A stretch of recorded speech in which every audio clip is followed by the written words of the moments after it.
Hello everyone, welcome back in our YouTube channel for आपकी success. मेरा नाम है आरती और आज हम लोग डेली करंट अफेयर सीरीज में 28 जुलाई के इंपॉर्टेंट करंट अफेयर्स को कवर करेंगे। तो गाइज, अगर आपको इसकी फ्री पीडीएफ फाइल चाहिए तो आप हमारा टेलीग्राम ग्रुप फॉर आपकी सक्सेस को ज्वाइन कर लीजिए। वहाँ से आप इसे फ्री में डाउनलोड कर सकते हैं और टेलीग्राम की लिंक आपको इस वीडियो के डिस्क्रिप्शन बॉक्स में मिल जाएगी। चलिए स्टार्ट करते हैं आज की वीडियो।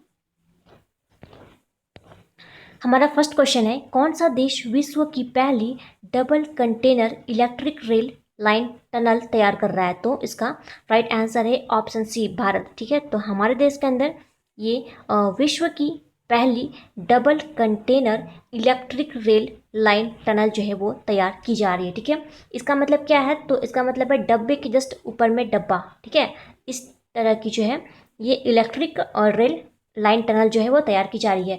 देखिए, इसकी जो टोटल लंबाई होगी वो रहेगी 1 किलोमीटर। ठीक है, और ये हरियाणा में अरावली हिल्स के पास पहाड़ियों के अंदर बनाया जा रहा है।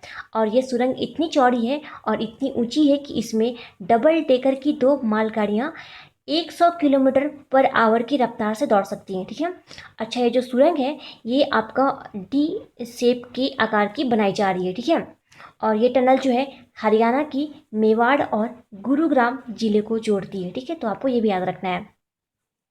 अच्छा, बात की गई है रेलवे की, तो आपको भारतीय रेलवे से कुछ पॉइंट्स याद रखने हैं। जैसे कि भारत का जो है पहला रेलवे केबल ब्रिज जो है वो बनाया जा रहा है आपका जम्मू एंड कश्मीर में। ठीक है, और इसका नाम है अंजी रेलवे ब्रिज। ठीक है, याद रखना कि भारत का जो पहला रेलवे केबल ब्रिज है ये आपका बनाया जा रहा है जम्मू कश्मीर में।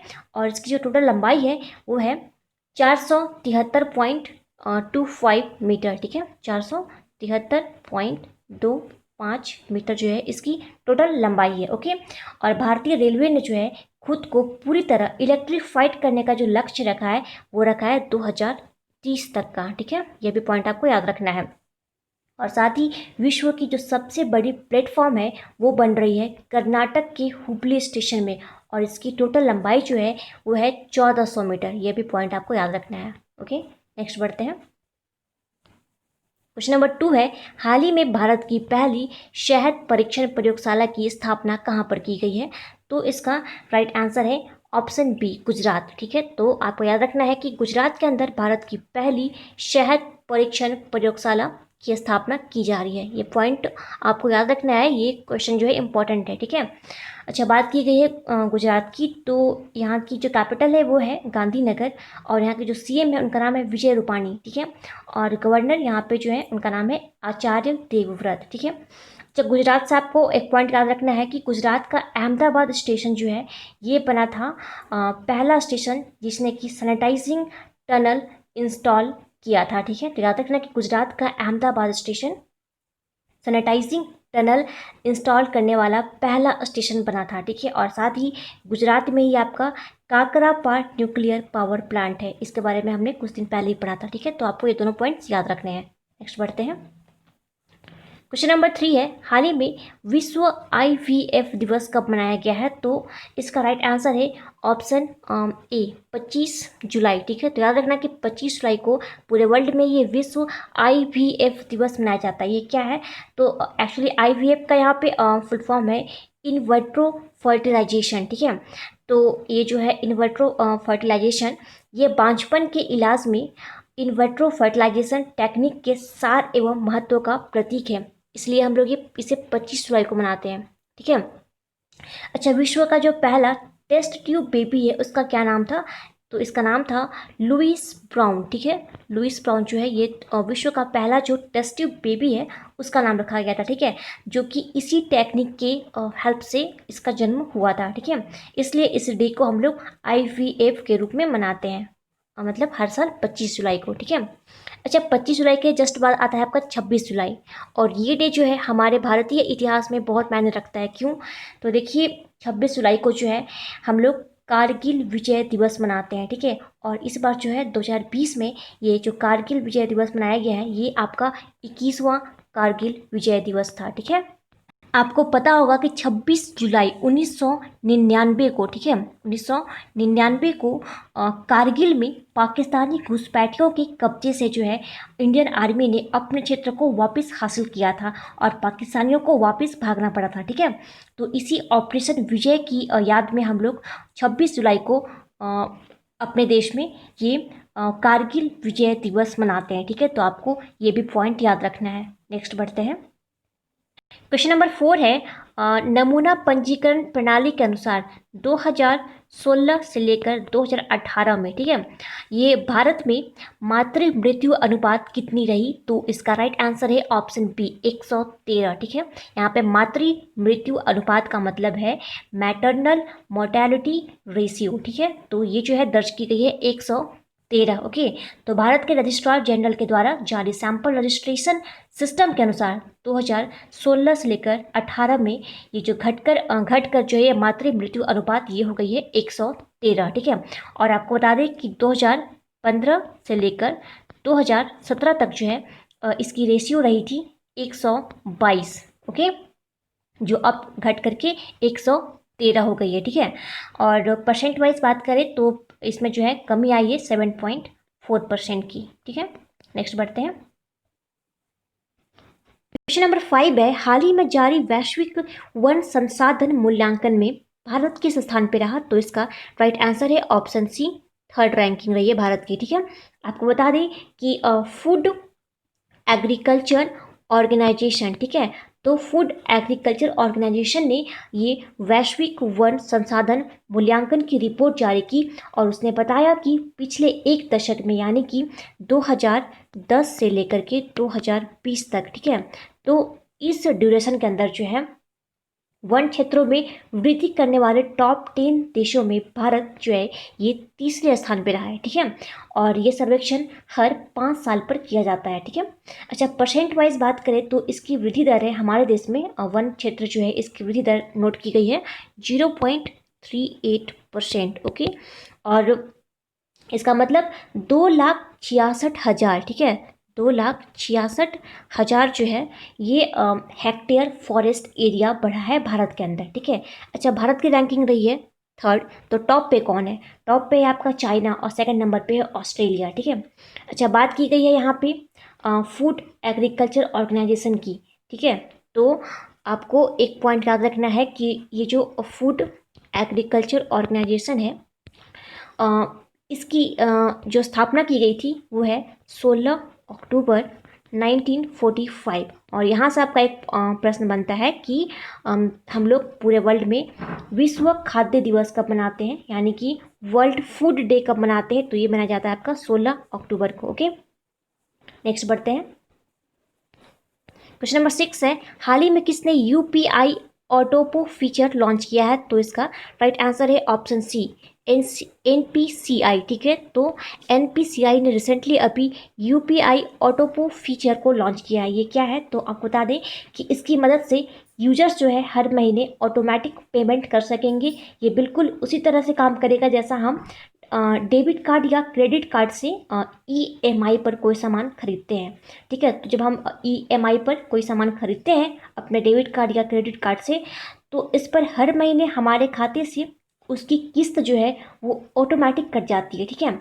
तो ये जो है आपका यूपीआई ऑटोपो फीचर ये बिल्कुल उसी तरह से ये भी काम करेगा, ठीक है। अच्छा, बात करें एनपीसीआई की, तो इसका जो फुल फॉर्म है वो है national payment corporation of India और इसकी जो स्थापना की गई है वो 2008 में की गई थी, ठीक है।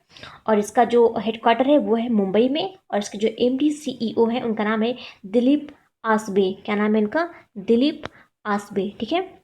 नेक्स्ट बढ़ते हैं। क्वेश्चन नंबर 7 है हाल ही में जारी सबसे अधिक सर्वेक्षण वाले शहरों की सूची में शीर्ष पर कौन सा शहर है? तो इसका राइट आंसर है ऑप्शन ए ताइवान, ठीक है। तो आपको बता दें कि ब्रिटेन की टेक्नोलॉजी रिसर्च फर्म ने एक लिस्ट जारी की है जिसमें बताया गया कि 1,000 लोगों पर 119 सीसीटीवी कैमरे लगाए गए हैं, ठीक है, जिसमें कि चाइना का ये ताइवान शहर टॉप पे रहा, ठीक है। अच्छा, बात करें भारत की, तो भारत से जो है ये हैदराबाद सिटी जो है इसमें 1,000 लोगों पर 1,000 लोगों पे 29 CCTV कैमरे के साथ ये जो भारत का हैदराबाद सिटी है ये रहा है 16वें स्थान पे, ठीक है। यानी कि टॉप 20 में जो है भारत का एकमात्र शहर रहा है आपका हैदराबाद, ठीक है। रैंकिंग रही है इसकी 16th। ओके, नेक्स्ट बढ़ते हैं। क्वेश्चन नंबर 8 है, हाल ही में PMAYG के तहत घरों को पूरा होने का औसत समय कितने दिन का किया गया है? तो राइट आंसर है ऑप्शन बी, 114 दिनों का, ठीक है। तो आपको बता दें कि ये जो PMAYG है इसका मतलब है प्रधानमंत्री आवास योजना ग्रामीण, ठीक है। तो इसमें क्या था कि गरीबों को घर देने के लिए इस योजना की शुरुआत की गई थी। और कब की गई थी? तो 20 नवंबर 2016 को हमारे जो प्रधानमंत्री नरेंद्र मोदी जी, इन्होंने इसकी शुरुआत की थी, ठीक है। और इसका टारगेट था कि 2022 तक जिन लोगों के पास अपना घर नहीं है उन्हें घर बनाकर देना, ठीक है। तो पहले इन घरों को बनाने में लगने वाले औसत समय का जो है निर्धारण किया गया था वो था 314 दिन, लेकिन अब जो है इसे घटा करके कर दिया गया है 114 दिन, ठीक है। तो आपको इस पॉइंट से बस इतना याद रखना है। नेक्स्ट बढ़ते हैं। क्वेश्चन नंबर 9 है, हाल ही में विश्व की दूसरी सबसे मूल्यवान ऊर्जा कंपनी कौन सी बन गई है? तो राइट आंसर है ऑप्शन ए, रिलायंस इंडस्ट्रीज, ठीक है। तो मुकेश अंबानी की जो रिलायंस इंडस्ट्रीज है ये विश्व की दूसरी सबसे मूल्यवान ऊर्जा कंपनी बन गई है।